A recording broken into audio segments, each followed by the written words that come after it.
നീ ഒരു കാര്യം മനസ്സിലാക്കണം.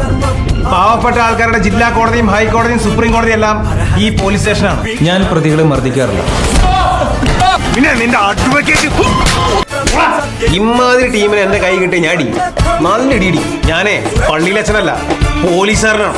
എടാ, പോസ്റ്റ് ഗ്രാജുവേഷനും എംഫിലും കഴിഞ്ഞ കോളേജ് അധ്യാപകനായിരുന്നു ഞാൻ. ആ ജോലി വേണ്ടെന്ന് വെച്ചാൽ SI ടെസ്റ്റ് എഴുതി 1ാം റാങ്ക് മേടിച്ച് ഈ പണിക്ക് വന്നതേ നിന്നെപ്പോൾ ഊലാമ്പികൾക്ക് ചെറുക്കാനല്ല. ഇവിടെ പോലീസ് ഉള്ളതുകൊണ്ടും പോലീസിനെ കൈ കെട്ടി നല്ല ഇടി കിട്ടുന്നുള്ള പേടിയുള്ളതുകൊണ്ടാണ് നിങ്ങളൊക്കെ രാത്രി കിടന്നുറങ്ങി ഇവന്മാരെ വാതിലും കുത്തി തുറന്ന് ബലാത്സംഗം ചെയ്ത് കൊള്ളടിച്ച് പോകാത്തത്. ഇവനേതാ സ്റ്റഫാണോ? സാംസൺ സാർ എന്തി? ഒരു പോലീസുകാരൻ നെഞ്ചും വിരിച്ച് വട്ടം കയറി നിന്നാ തീരാവുന്നതേ ഉള്ളൂ നിന്റെ ബന്ധങ്ങൾ. ഒരു അലവലാതി വന്നു മാഡത്തിന്റെ നിതംബത്തിൽ കരുതലം അമർത്തി എന്ന് വിചാരിക്കുക. എന്ന് വെച്ചാൽ ചന്തിക്ക് പിടിച്ചു എന്ന് വിചാരിക്കുക. കാണാൻ കൊള്ളായിരുന്നുവെങ്കിൽ കുഴപ്പമില്ലായിരുന്നു അല്ലേ? ഇറങ്ങി പോടി.